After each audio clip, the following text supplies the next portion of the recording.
Weather Outlook, brought to you by Renewal by Andersen.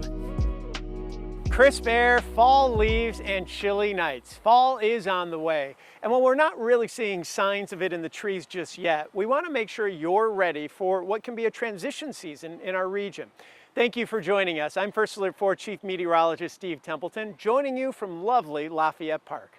This St. Louis neighborhood shines in the fall. Beautiful changing leaves. In fact, Drone 4, powered by Renewal by Andersen, captured the beauty of it last year. But it could be still weeks before we see these colors peak. Coming up in this half-hour special, the First Alert 4 weather team will track when you can expect peak colors. Also, we're monitoring fall flooding, fall crop impacts, and of course, the fall weather outlook. First, we'll begin with a change to our emergency sirens in St. Louis County. First Alert meteorologist Matt Chambers has the details you need to know this season. Remember the story of the boy who cried wolf? It goes something like this. A young shepherd boy, a bit of a trickster, got bored one day as he was tending his sheep. So he thought it would be fun to shout, "Wolf! Wolf!" to see how the local villagers would respond. Well, they came running, of course, only to find out that it was all a prank. There was no wolf. The boy thought this was hilarious. The villagers, not so much. Tickled with himself, the jokester repeated this trick over and over again. And time again, the villagers would rush to his aid and find no wolf. Until one day, when a wolf really did attack his flock. Well, the lad frantically yelled, "Wolf! Wolf!" But this time, nobody came. He had lost the trust of the villagers, and his flock suffered the consequences. So what does this have to do with tornadoes? Well, there can be times where these outdoor warning sirens may seem a little bit like the boy who cried wolf, right? You think to yourself, they sound these things all the time and nothing ever happens at my house. Well, what does happen on that fateful day when the wolf actually arrives? St. Louis County is taking action to reduce the number of false alarms when it comes to their outdoor warning siren systems. So I'm here at the Emergency Operations Center to find out how this new system works. Come on. When one siren goes off, all 204 go off. That's Michelle Ryan, Director of Emergency Management for St. Louis County, explaining the previous outdoor siren system, which had to be manually triggered, sounding every siren in the county. We have some concerns from our residents, a lot of them, about the boy who cried wolf, right?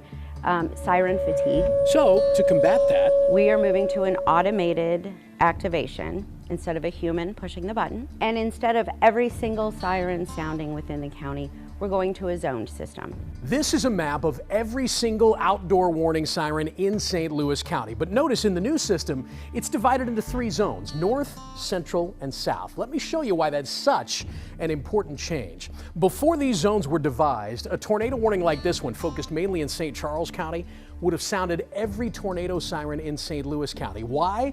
Because it touches just a little bit of northwestern St. Louis County. But should the sirens sound in places like Kirkwood and Afton in this case?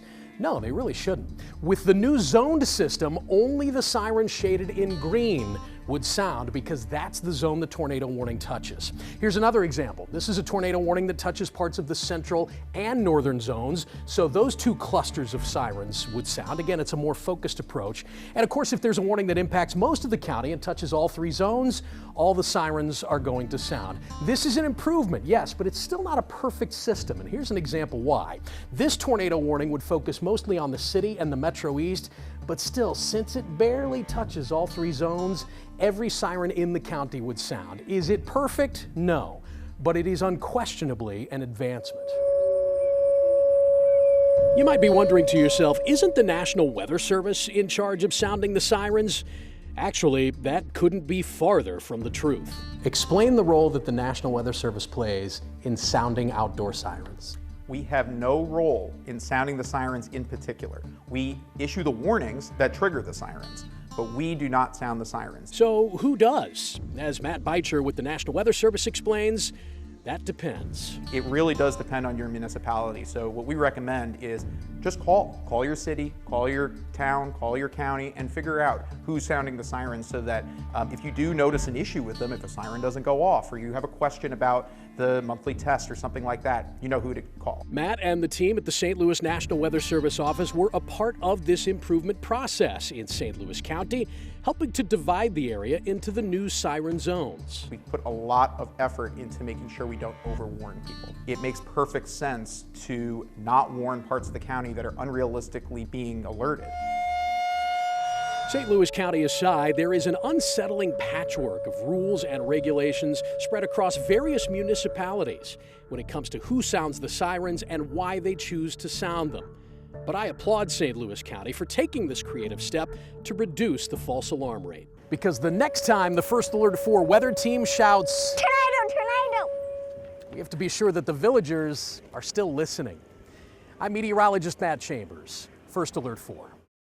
In just more than 2 weeks, the clocks fall back, ending daylight saving time. It's been a long time debate. Do we still need the time change? First Alert 4 meteorologist Kent Earhart has the story. What I like is the extra sunlight hours in the waking day during daylight savings time. It offsets not only our sleeping habits, the working, and also the animals as well. So it just is life, period. My favorite thing about daylight saving time, I can play golf in the evening after work until almost 9 o'clock. Daylight saving time has been around since the early 20th century. Originally used temporarily to minimize the use of artificial light during World War I, the Uniform Time Act was signed into law in the U.S. in 1966, and today, daylight saving time is recognized in over 70 countries and affects over 1 billion people every year. Advantages to daylight saving time include improved road safety and reduced crime due to longer evening light. Some believe it produces positive impacts on our health and mental well-being, but there are also claims of economic boosts from increased evening activity.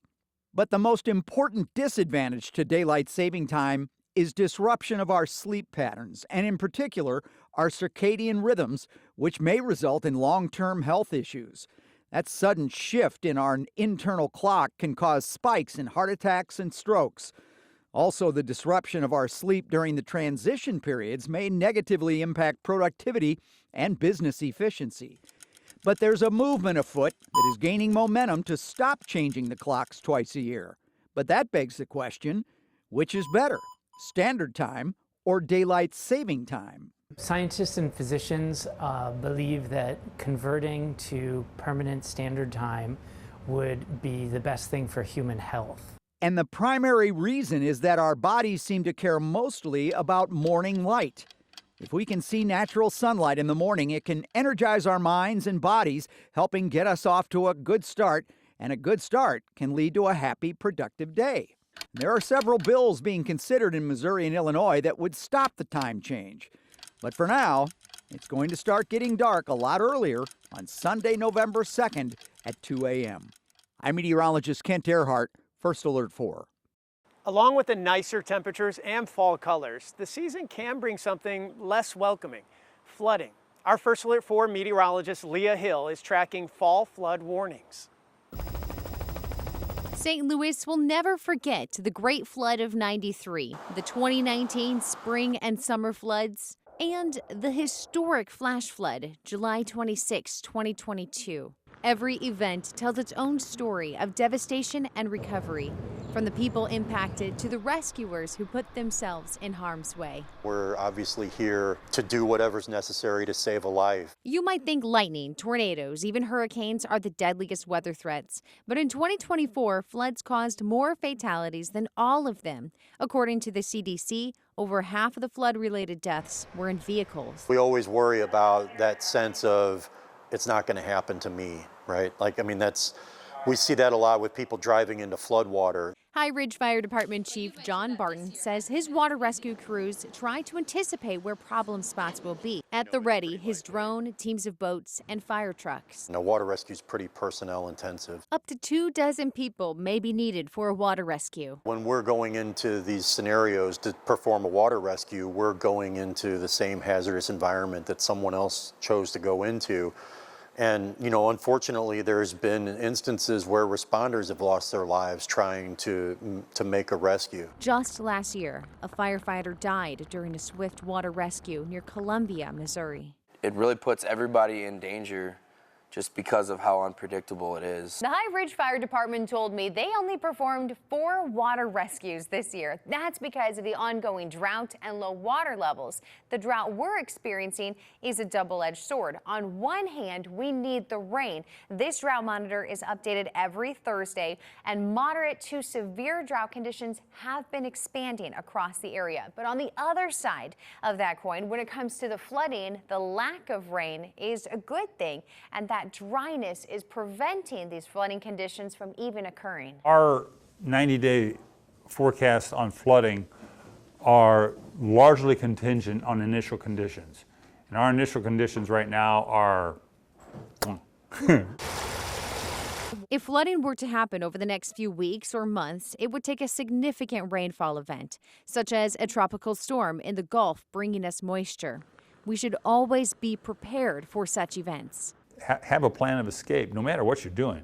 Familiarize yourself with flood watches and warnings. Watch means be prepared. Warning means take action. Move to high ground, avoid flooded roads. 18 to 24 inches to move a huge truck. For the National Weather Service, the forecast is more than numbers and rainfall totals. Each flood alert carries a burden. Working in the National Weather Service is one of the most rewarding, gratifying, and at times heart-wrenching jobs I can think of. Even an accurate forecast can lead to tragedy. It can be a roller coaster. It's usually good, but yeah.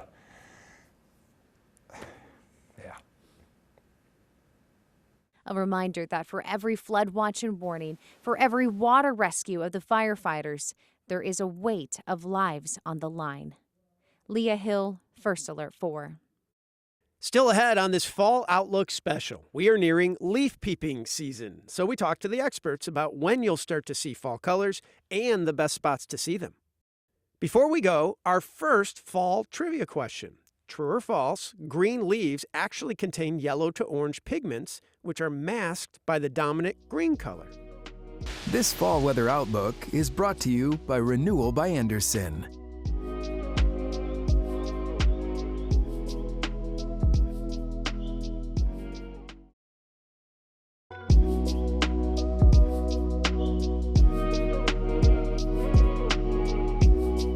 Well, before the break, we asked if the green pigment in leaves is masking yellow to orange pigments all throughout the growing season.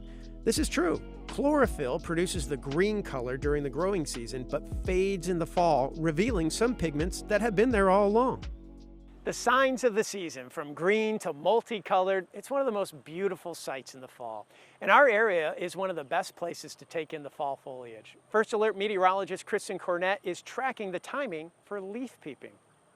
Some years are better for leaf peeping than others. So how do we know if this year will be a good year for color? There's a lot of factors that go into it, especially the temperature and the amount of precipitation. Because of the large variety of trees in our area and their leaves turning at different times, we could potentially enjoy a fall color season of up to 8 weeks. I'd like to think that by the end of September, we should be starting to get some pretty solid color change. Sassafras, sumac, and Virginia creeper are some of the earliest to change. The best colors come when we have nice warm fall days and then cool nights but not freezing. If it's too dry, the colors aren't so good. If it's too wet, you also don't have that great color either. Have you ever wondered what causes all those vivid colors? As the days shorten, there's less sunlight coming in, and so the chlorophyll in the plants stops getting replaced as it breaks down.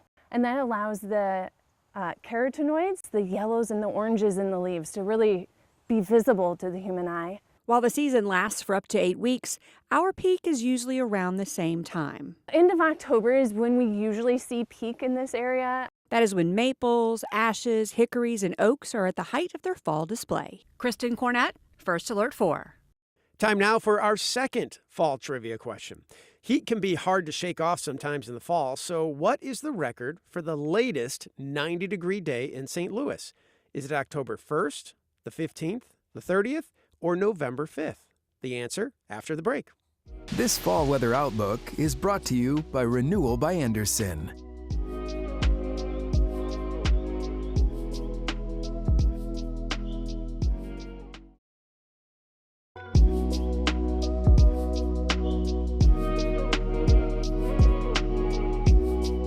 Before the break, we asked how late in the year has St. Louis seen 90 degrees? The answer is C, October 30th. It was 1950, and 5 days later, the high was just 46 degrees.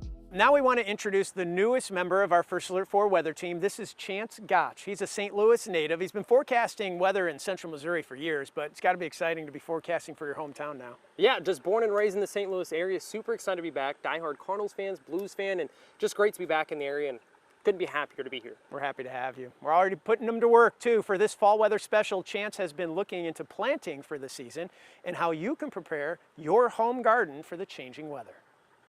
September is a really good time to start thinking about a lot of trees, shrubs, and perennials. Experts at the Home Garden Center at the Missouri Botanical Garden tell us this season can be the best time to plant leafy greens like lettuce, spinach, and kale. It will give those plants a time to get established before our winter temperature set in. As for your summer crops, the season doesn't have to end just yet. You can extend the season all the way until October and even sometimes even early November. As long as you have a row cover and protect the plants during the overnight and then pulling that off during the day, you can still have, plants producing vegetables for you up until we get a really hard freeze. Chance Gotch, First Alert 4. Coming up, we'll get you ready for this transition season with a temperature and precipitation outlook month by month. Time for another fall trivia question. Our previous question asked about how long St. Louis heat lingers in the fall, but it can also get cold quickly and snow. So what is the earliest fall snow on record in St. Louis? October 1st, the 20th, October 31st, or November 5th? The answer in just a few moments. This fall weather outlook is brought to you by Renewal by Andersen.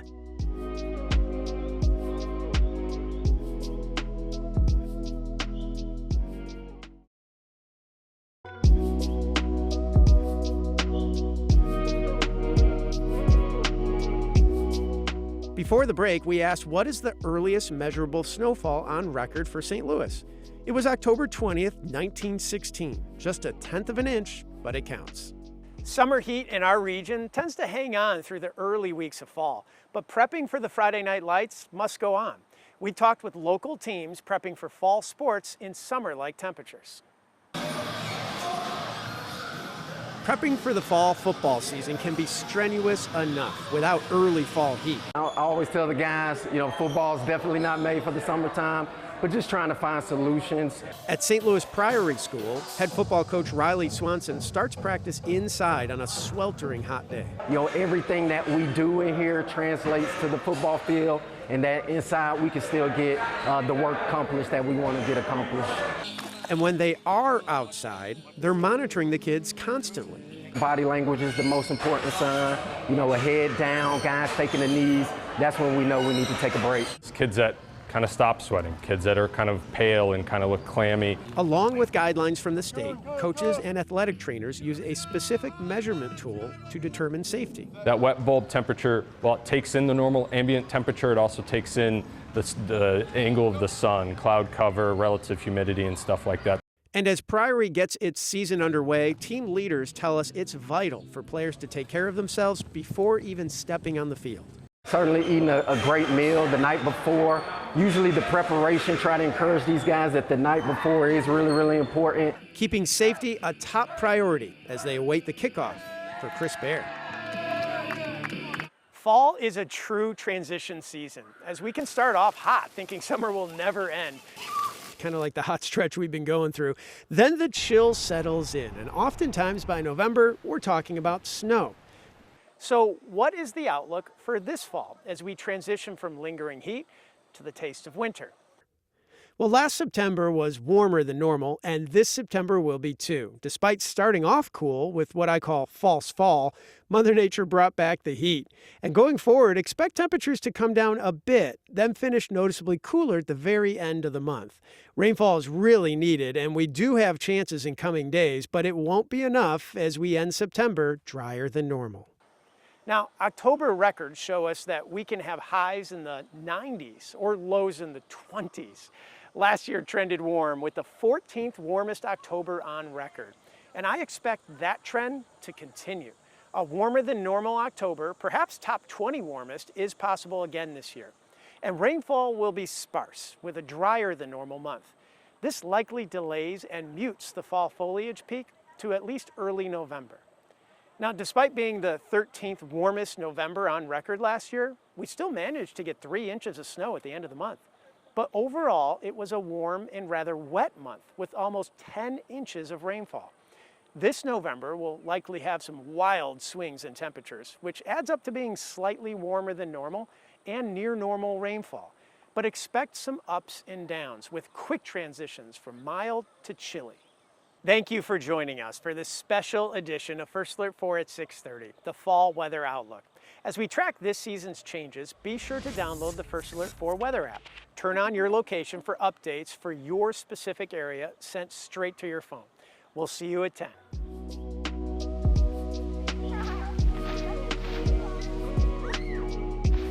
You've been watching Fall Weather Outlook, brought to you by Renewal by Andersen.